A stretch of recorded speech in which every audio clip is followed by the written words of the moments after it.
तो नमस्कार, फिर से आपका स्वागत है आपके अपने YouTube channel basic civil knowledge में। Today we are discussing consumptions like a putty, paint, waterproofing and other construction materials. तो let's me start. My first question is putty consumptions. Putty consumption क्या होता है? अगर 2 कोट पुट्टी हम कर रहे हैं तो उसमें कितना कंजप्शन हमारा लगेगा। जैसा कि आप देख पा रहे हैं ये पुट्टी है, ठीक है। 2 कोट में हमारा पुट्टी का कंजप्शन कितना है? 15 स्क्वायर फीट। 3 कोट अगर पुट्टी हम करेंगे तो उसका कंजप्शन कितना है? 8 स्क्वायर फुट। कितने में? 1 kg में। 1 kg में कितना square foot? 8 kg। Primer consumption क्या होता है हमारी बिल्डिंग के अंदर में? 1 कोट अगर प्राइमर कर रहे हैं 1 लीटर में कितना एरिया कवरेज करेगा? 1 square feet, 135 square feet. Next question हमारा आता है पेंट कंजप्शन। पेंट कंजप्शन अगर 2 कोट में हम पेंट कर रहे हैं, ठीक है, तो 1 लीटर में कितना कंजप्शन आएगा? 1 लीटर में हमारा कंजप्शन आएगा 70 to 90 स्क्वायर फीट। अगर इसका लेबर रेट के बारे में डिस्कस कर लिया जाए कि लेबर रेट हमारा क्या होना चाहिए एज पर साइड, 12 से 14 रुपये रेट होता है स्क्वायर फीट। इसमें 2 coat putty, 1 coat primer, 3 coat या 2 coat paint as per work order जो आपका साइट पे मेंशन होता है। नेक्स्ट क्वेश्चन हमारा आता है एक्सटर्नल प्लास्टर। एक्सटर्नल प्लास्टर हम जो यूज़ कर रहे हैं उसमें सीमेंट का कंजप्शन कितना होता है? सीमेंट का कंजप्शन कितना होता है 2 कोट में, वो हम आपको दिखाएंगे।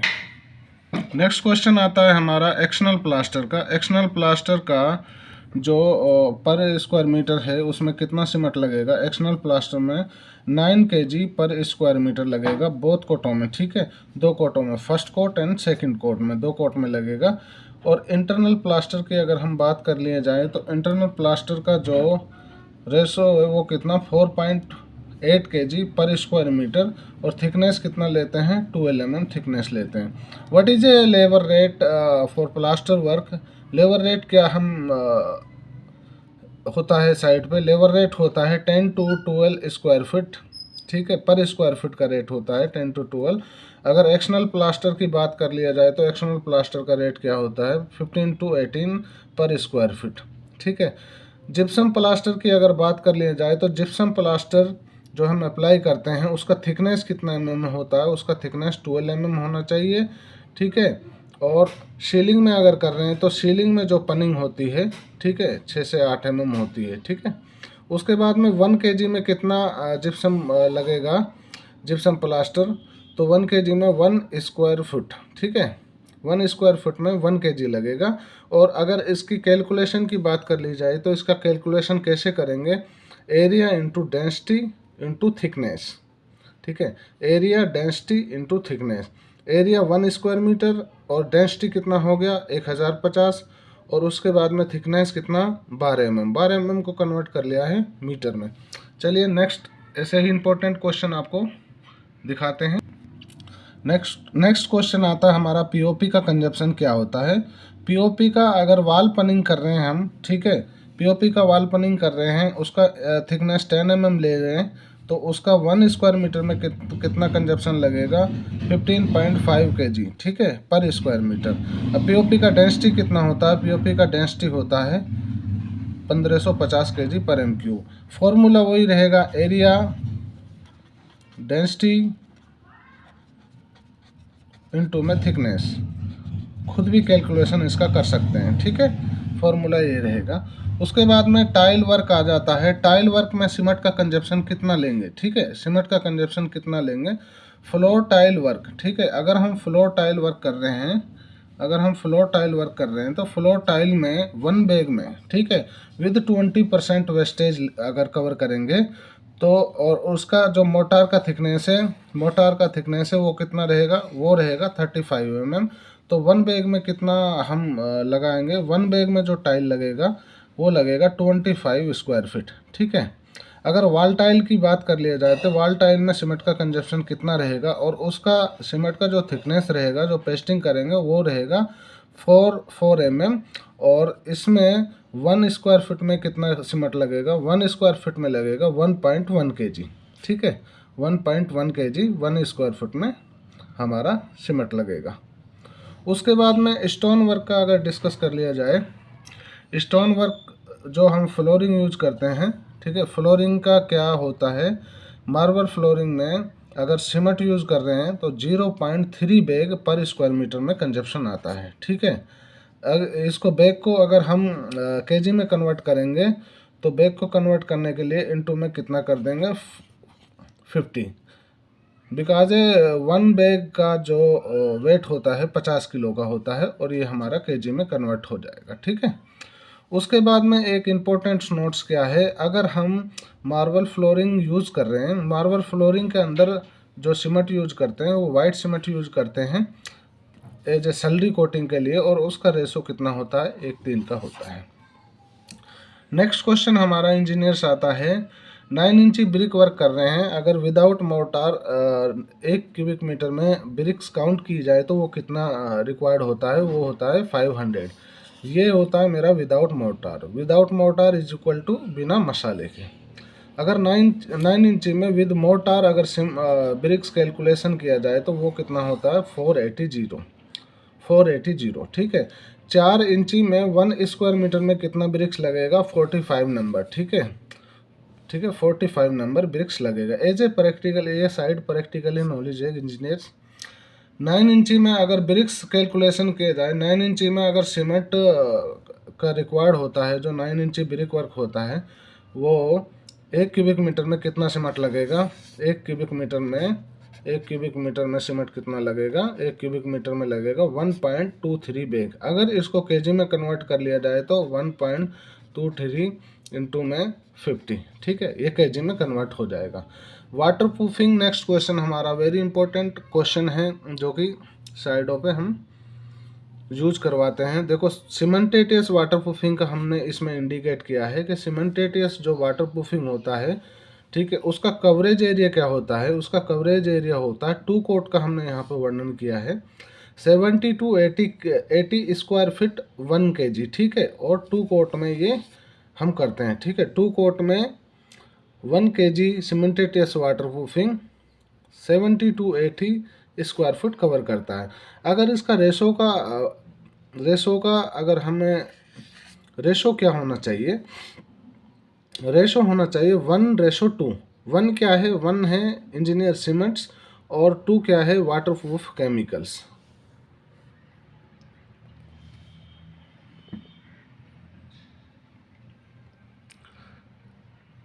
इंजीनियर्स अगला क्वेश्चन आता है रिबॉन्ड से। रिबॉन्ड हैमर जो टेस्ट करते हैं हम कंक्रीट की जो सरफेस उसकी हार्डनेस चेक करने के लिए, तो उसकी जो वैल्यू होती है वो क्या क्या होती है।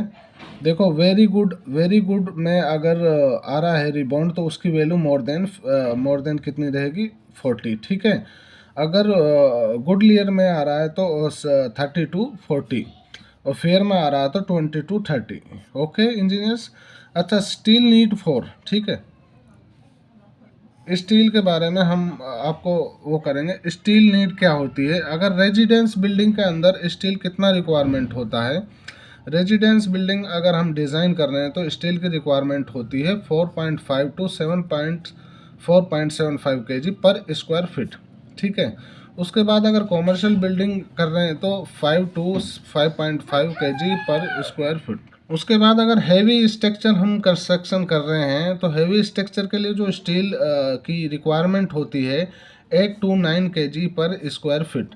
ठीक है, एक थंब रूल और हम यहाँ पे डिक्लेयर कर देते हैं कि थंब रूल क्या होता है। देखो, थंब रूल अगर बीम में, स्लैब में, कॉलम में, फुटिंग में हमारा स्टील कितना होना चाहिए। ठीक है, according to as per volume of concrete के अकॉर्डिंग स्टील कितना रिक्वायरमेंट होता है। ठीक है, तो वो स्टील कितना होता है। देखो, बीम में हम कितना स्टील लेते हैं, बीम में लेते हैं हम 2%। बीम में कितना 2% वॉल्यूम लेते हैं, और स्लैब में कितना लेते हैं 1% और कॉलम में 2.5% और फुटिंग में 0.8%। ये क्या होता है, ये टोटल वॉल्यूम ऑफ कंक्रीट जितना हम करते हैं उसका परसेंटेज में हमारा स्टील होना चाहिए, इससे कम नहीं होना चाहिए। इस पर आइए स्कोर। कंक्रीट के ग्रेड को डिफाइन करते हैं। कंक्रीट के डिफाइन कौन कौन से ग्रेड होते हैं? इंजीनियर्स M5 से M75, M10, M15, M20, M25। ठीक है, M5 का रेशो क्या होता है? 1:5:10। ठीक है, M75 का 1:4:8, M10 का 1:3:6, M15 का 1:2:4, M20 का 1:3, M25 का 1:1:2। इंजीनियर्स अगर इसकी कैलकुलेशन कर लिया जाए, क्योंकि ये ठीक है नॉमिनल विक्स है, तो इसमें सीमेंट कितना रिक्वायरमेंट होता है? 2.82 kg M5 में, M75 में 3.4 बैग पर M3, M10 में 4.5 बैग पर M3, M15 में 6.6 बैग पर M3, M20 में 8.4 बैग पर M3, M25 में 11.5 बैग पर M3।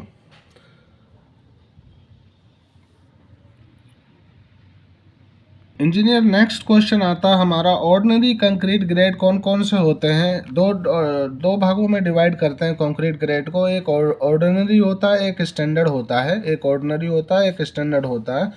तो ऑर्डिनरी में जो मेरे ग्रेड काउंट किया जाता है, M10 से M20 तक मेरा ऑर्डिनरी का लिमिट होता है। उसके बाद में स्टैंडर्ड कंक्रीट का ग्रेड डिफाइन करते हैं। तो M25 से जितना भी हायर स्ट्रेंथ कंक्रीट होता है, M25, ठीक है, M35, M80, ठीक है, ये सब स्टैंडर्ड में काउंट होंगे। ठीक है, तो वेरी इंपॉर्टेंट क्वेश्चन है कि दो भागों में इसको।